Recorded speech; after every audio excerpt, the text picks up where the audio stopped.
بسم الله الرحمن الرحيم. قال الله تعالى في كتابه المجيد: يا أيها الذين آمنوا كتب عليكم الصيام كما كتب على الذين من قبلكم لعلكم تتقون. صدق الله العظيم.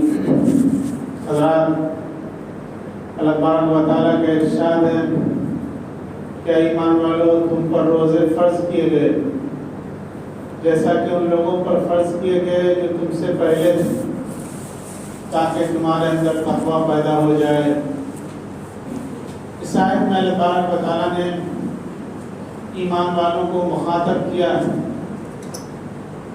اور ایک انوکھے انداز میں مخاطب کیا کہ اے لوگوں جو اللہ پر ایمان لا چکے ہو، جو اللہ کو اپنا حاکم، اپنا خالق، اپنا مالک تسلیم کر چکے ہو، جو اس بات پر ایمان لا چکے ہو کہ اللہ ہی ہمارا رب ہے، ہمارا پروردگار ہے، ہمارا پالنہار ہے، اگر تم یہ مان چکے ہو، اس کو تسلیم کر چکے ہو، تو پھر جو آگے تمہیں حکم دیا جا رہا ہے اس حکم کو بھی تمہیں ماننا چاہیے۔ اور وہ حکم تھوڑا مشکل ہو سکتا تھا، تو اللہ تبارک و تعالیٰ نے انسان کی نفسیات کا لحاظ کرتے ہوئے یہ کہا کہ لوگوں جو حکم تم کو دیا جا رہا ہے ایسا نہیں ہے کہ یہ صرف تمہیں کو دیا جا رہا ہے، بلکہ تم سے پہلے جو امتیں گزری، تم سے پہلے جو لوگ گزرے اور تم سے پہلے جو قومیں گزری، ان سب کو یہ حکم دیا گیا ہے۔ اور وہ حکم یہ ہے کہ تمہارے اوپر روزے کو فرض کیا گیا ہے۔ اور روزے کا مقصد یہ نہیں ہے کہ تم کو بھوکا اور پیاسا رکھا جائے، تمہیں مشقت میں ڈالا جائے، تمہیں پریشان کیا جائے۔ تم کو پریشان کرنا یہ میرا مقصد نہیں ہے۔ مقصد یہ ہے کہ تمہارے اندر تقویٰ پیدا ہو جائے۔ اس میں صرف تمہارا فائدہ ہے، تمہارا روحانی فائدہ ہے، ایمانی فائدہ ہے، جسمانی فائدہ ہے، دینی فائدہ ہے، شرعی فائدہ ہے کہ اگر تم روزے کی پابندی کرو گے تو تمہارے اندر تقویٰ پیدا ہو جائے گا، تمہارے اندر اللہ کا خوف پیدا ہو جائے گا، تمہارے دل میں نور پیدا ہو جائے گا، تمہارے دل میں اللہ کی اطاعت کا جذبہ پیدا ہو جائے گا، تمہارے دل میں اللہ کی فرما برداری کا جذبہ پیدا ہو جائے گا۔ یہ اصل تقویٰ ہے اور یہ اصل روزہ ہے اور یہی روزے کا اصل مقصد ہے۔ کہ اگر روزے میں بھی تقویٰ پیدا نہ ہو، اگر روزے میں بھی خوف پیدا نہ ہو اللہ کا، تو پھر اس روزے سے کوئی فائدہ نہیں۔ حضرت اکرم صلی اللہ علیہ وسلم نے ارشاد فرمایا کہ بہت سے روزہ دار ایسے ہوتے ہیں جن کو بھوکا اور پیاسا رہنے کے علاوہ کچھ حاصل نہیں ہوتا، یعنی ان کو کوئی فائدہ روزہ رکھنے سے حاصل نہیں ہوتا، اس لیے کہ روزے کی حالت میں بھی وہ اللہ سے نہیں ڈرتے ہیں، روزے کی حالت میں بھی وہ گناہ کرتے ہیں، روزے کی حالت میں بھی وہ اللہ کی نافرمانی کرتے ہیں۔ تو روزے کا تقاضا یہ ہے کہ انسان اپنے تمام اعضاء کو، جسم کے تمام حصے کو اللہ تبارک و تعالیٰ کی نافرمانی سے بچائے۔ یہ اصل روزہ ہے اور یہ روزے کی اسپرٹ ہے اور یہ روزے کا اصل مقصد ہے۔ روزے کی حالت میں نگاہ کی حفاظت کی جائے، روزے کی حالت میں زبان کی حفاظت کی جائے، روزے کی حالت میں کان کی حفاظت کی جائے، روزے کی حالت میں خیالات اور دماغ کی حفاظت کی جائے۔ یہ روزہ ہے اور یہ روزے کا اصل مقصد ہے۔ اللہ تبارک و تعالیٰ نے انسان کو جو بھی جسم کا حصہ دیا ہے ان سب کے بارے میں قیامت کے دن پوچھا جائے گا۔ ان السمع والبصر والفؤاد کل اولئک کان عنہ مسئولا۔ اللہ تبارک و تعالیٰ قیامت کے دن کان کے بارے میں پوچھے گا، اللہ تبارک و تعالیٰ قیامت کے دن دل کے بارے میں پوچھے گا، نگاہ کے بارے میں پوچھے گا، زبان کے بارے میں پوچھے گا۔ ان سب چیزوں کا استعمال تم نے کہاں کیا اور کیسے کیا؟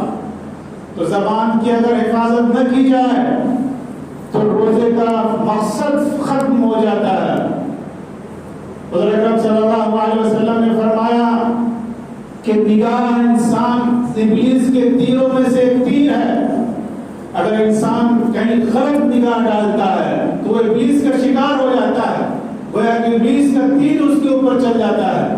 اس لیے قرآن کریم میں فرمایا گیا کہ اپنی نگاہیں نیچی رکھیں، اور خاص طور سے رمضان کے مہینے میں، اس لیے کہ روزہ بہت ہی مقدس عمل ہے، بہت پاکیزہ عمل ہے. اگر روزے کو بدنگاہی سے آلودہ کر دیا جائے اور غلط نظر سے اس کو گندا کر دیا جائے تو اللہ تبارک و تعالیٰ اس روزے کو قبول نہیں کرتا. قل للمؤمنین یغضوا من ابصارهم ويحفظوا فروجهم ذلك ازکیٰ لهم. آپ ایمان والوں سے کہہ دیجئے اے محمد کہ وہ اپنی نگاہیں پست رکھیں، اپنی نگاہیں نیچی رکھیں اور اپنی شرمگاہوں کی حفاظت کریں.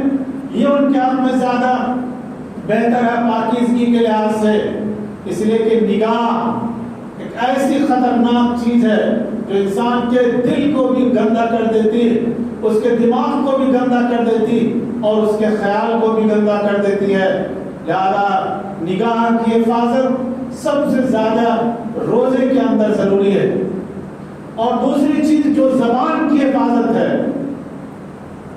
انسان جو بھی زبان سے بولتا ہے اس کو نوٹ کیا جاتا ہے. لوگ یہ سمجھتے ہیں کہ ہماری زبان ہے اور ہم جو چاہیں بولتے رہیں، ہر لفظ کی پکڑ ہوگی، ہر لفظ کے بارے میں سوال کیا جائے گا. ما يلفظ من قول الا لديه رقيب عتيد. اللہ تبارک و تعالیٰ فرماتا ہے کہ انسان جو بھی لفظ زبان سے نکالتا ہے تو اللہ تبارک و تعالیٰ نے اس کے لیے ایک نگراں مقرر کر رکھا ہے، ایک سپروائزر ہے جو اس کو نوٹ کرتا رہتا ہے، اس کو واچ کرتا رہتا ہے. تو زبان ایک ایسی چیز ہے کہ انسان کو جہنم کے آخری تہ تک پہنچا دیتی ہے. اور اکرم صلی اللہ علیہ وسلم نے فرمایا کہ قیامت کے دن بہت سے لوگ زبان کی کرتوت کی وجہ سے جہنم میں جائیں گے، زبان کی بے احتیاطی کی وجہ سے، زبان کے غلط استعمال کی وجہ سے. زبان اللہ تبارک و تعالیٰ نے اس لیے نہیں دیا کہ زبان کے ذریعے آپ جھوٹ بولیں، زبان کے ذریعے آپ کسی کی غیبت کریں، زبان سے کسی کی چغلی کریں، زبان سے کسی کی برائی کریں، زبان سے کسی کو گالی دیں، زبان سے کسی پر الزام تراشی کریں. زبان اس لیے نہیں دی گئی ہے، زبان اس لیے دی گئی ہے تاکہ اب اللہ کا ذکر کریں، اللہ کا شکر کریں، سچائی کا اعلان کریں، حق کا اعلان کریں، اچھی بات کریں، لوگوں کو صحیح بات بتائیں. زبان اس لیے دی گئی ہے، زبان غلط چیزوں کے استعمال کے لیے نہیں دی گئی ہے. اور اسی زبان کے بارے میں قیامت کے دن پوچھا جائے گا اور بہت سے لوگ زبان کی بے احتیاطی کی وجہ سے جہنم میں گھسیٹ کر کے پھینک دیے جائیں گے. اس لیے روزے کی حالت میں خاص طور سے اپنی زبان کی حفاظت کی جائے. اور زبان کی حفاظت کرنا جس طرح ضروری ہے اسی طرح کان کی بھی حفاظت کرنا ضروری ہے. زبان کی حفاظت یہ ہے کہ زبان سے کوئی غلط بات نہ نکالی جائے، اور کان کی حفاظت یہ ہے کہ کان سے کوئی غلط چیز نہ سنی جائے، کسی کی غیبت نہ سنی جائے، کسی کی برائی نہ سنی جائے، گانا نہ سنا جائے، فحش بات نہ سنا جائے. یہ کان کی حفاظت ہے. اللہ تبارک و تعالیٰ نے فرمایا کہ سماعون للکذب اکالون للسحت.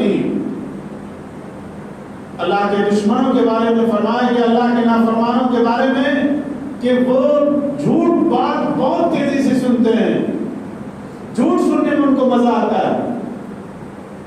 جن لوگوں کو جھوٹ سننے کی عادت ہوتی ہے ان کو اپنی ایمان کی فکر کرنی چاہیے. بہت سے لوگوں کو کسی کی برائی سننے میں مزہ آتا ہے. یہ بہت ہی خطرناک علامت ہے. جس طرح برائی کرنا غلط ہے، برائی سننا بھی غلط ہے. کسی کی برائی پر خاموش رہنا اور کسی کی غیبت پر خاموش رہنا بھی غیبت ہے. حدیث شریف میں فرمایا گیا کہ جو غیبت سنتا ہے، دوسرے کی برائی اس کی پیٹھ کے پیچھے سنتا ہے، تو وہ بھی ایک طرح سے غیبت کرنے والا ہے. کسی کی برائی سننا، کسی کی غیبت سننا اور کسی کی چغلی سننا اور اس پر مزے لینا، یہ بہت ہی خطرناک علامت ہے اور یہ بدترین قسم کا گناہ ہے. لہذا روزے کی حالت میں کان کی حفاظت کی جائے، گانا سننے سے اوائڈ کیا جائے اور جو غلط چیزیں ہیں ان کو سننے سے بچا جائے.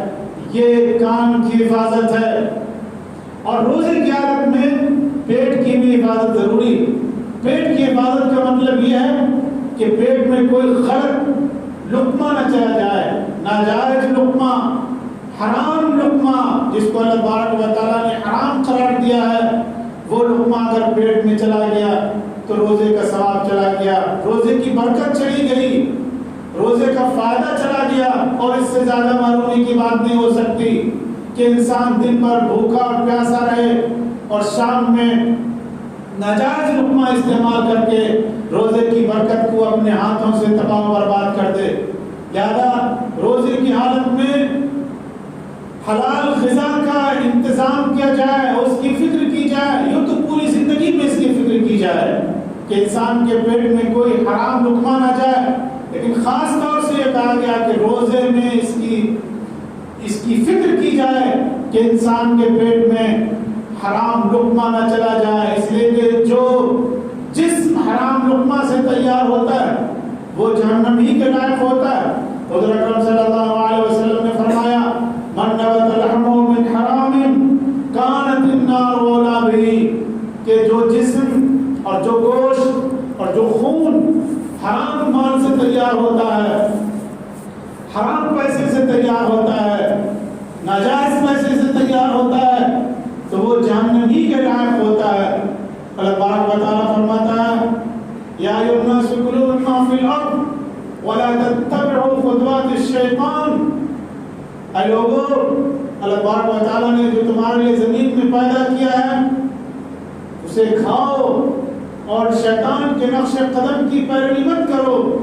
یا الذین آمنوا انفقوا من طیبات ما کسبتم ومما اخرجنا لکم من الارض، اور ایک جگہ فرمایا کلوا من طیبات ما رزقناکم، جو پاکیزہ چیز ہم نے تم کو دی ہے، جو حلال غذا ہم نے تم کو دی ہے، اس غذا کا استعمال کرو اور حرام غذا سے بچو، اس لیے کہ حرام غذا کی جو نحوست ہوتی ہے وہ انسان کو برباد کر دیتی ہے، اس کی نسل کو برباد کر دیتی ہے، اس کے خاندان کو برباد کر دیتی ہے، اس کی اولاد نافرمان ہو جاتی ہے، اس کے اوپر اللہ کی مصیبت طرح طرح سے آتی ہے، اللہ کے عذاب میں گرفتار ہو جاتا ہے وہ شخص جو حرام مال کا استعمال کرتا ہے، جو حرام لقمہ پیٹ میں بھرتا ہے، اور پھر اس کو نہ روزے کا فائدہ ملتا ہے نہ کسی اور چیز کا فائدہ ملتا ہے، اس لیے کہ جب رگوں میں حرام خون جاری ہو جاتا ہے تو اس کا جسم دماغ تک پہنچتا ہے، اس کا اثر دل تک پہنچتا ہے، دماغ تک پہنچتا ہے، پورے جسم تک پہنچتا ہے، انسان کے اعمال کی لذت ختم ہو جاتی ہے، عبادت میں لطف نہیں ملتا ہے۔ یہ ساری نحوستیں حرام مال کی وجہ سے آتی ہیں، لہذا ضروری ہے کہ حرام مال سے بچانے کی کوشش کی جائے اپنے آپ کو۔ یہ اصل تقویٰ ہے، یہ اصل روزہ ہے۔ اگر آپ نے ان چیزوں کی فکر نہیں کی اور ان چیزوں کا اہتمام نہیں کیا تو پھر روزہ رکھنے سے کوئی فائدہ نہیں ہوگا، روزے کا کوئی مقصد حاصل نہیں ہوگا۔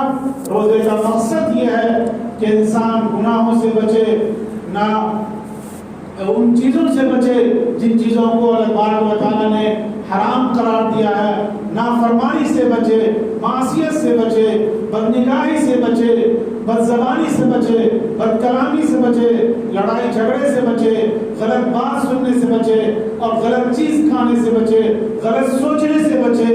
یہ اصل روزے کا مقصد ہے اور یہی تقویٰ ہے، اور اسی کے لیے اللہ تبارک و تعالیٰ نے روزے کو فرض کیا ہے۔ اللہ تبارک و تعالیٰ ہم سب کو تقویٰ اختیار کرنے کی توفیق عطا فرمائے۔ وآخر دعوانا الحمدللہ رب العالمین۔